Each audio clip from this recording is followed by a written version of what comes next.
Ito ang nag-viral na anunsyo ng East West Bank matapos nilang gawing ambassador si two times gold medalist Carlos Yulo. Well, masarap nga talagang bigyan ng reward si Carlos dahil isa ang Pilipinas sa tiningala at itinaas ang watawat sa ibang bansa. Kaya naman karapat dapat talaga. Pero pagdating sa issue ng pamilya, yan ang marami ang sumisita sa mga nagbibigay ng endorsement kay Carlos. Yes, nandoon na tayo na dapat siyang bigyan ng reward.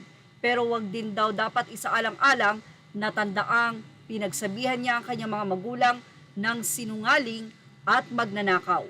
Paano pa nga ba kung hindi ito nailabas sa social media? May gagawin kayang aksyon si Chloe at si Carlos? Dahil kahit daw hindi ito inilabas ni Angelica Yulo sa social media, mahahalata pa rin ito sa pagbibigay ng papasalamat ni Carlos na hindi nababanggit ang pamilya kahit minsan lamang. Anyway, narito na nga ang climax ng ating update mula ito sa Daily New PH Facebook page. Kung may katotohanan man ito, ay hindi ko alam pero atin pong i-share dahil isa naman sa legit na balita ang Facebook na ito kung saan karaniwan sa kanyang ina-update ay may katotohanan. Mula sa nasabing Facebook page, ibinahagi niya na 2 bilyonaryo daw o ilang mga celebrities ang nag-pull out na sa nasabing East West Bank matapos gawing ambassador si Carlos Yulo. Gaano nga ba ito katotoo? Atin pong ibahagi sa inyo.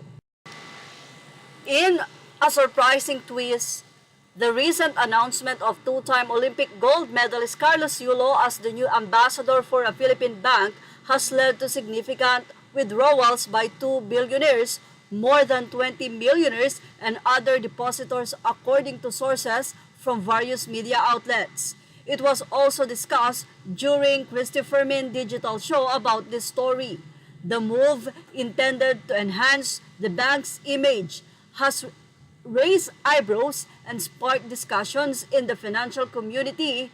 The depositors who withdrew their funds are pro-family business tycoons issued related to Carlos' family and the alleged inappropriate treatment by his girlfriend, Chloe San Jose. Toward Carlos' parents are among the reasons cited for the withdrawals, in crucial for an endorser to have a clean track record and to serve as a role model. Carlos Yulo, celebrated for his remarkable achievements as in gymnastics, was welcomed with great enthusiasm by the bank. During the launch event, Yulo shared his journey with the bank, highlighting how it has supported him in managing his finances as adeptly as he performed on the mat. His engaging personality and inspiring story initially seemed poised to attract new clients and elevate the bank's reputation. However, the immediate aftermath of Yulo's appointment has been anything but smooth. Reports indicate that high net worth clients, including 2 billionaires and a significant number of millionaires, opted to withdraw their funds shortly after the announcement. Financial analysts are pondering the implications of this unusual response, suggesting that it may reflect broader concerns about the bank's stability or strategic direction. While celebrity endorsements can effectively enhance brand visibility, they can also lead to unforeseen consequences, particularly in the financial sector. The fallout from Yulo's ambassadorship highlights the delicate relationship between public perception and financial trust.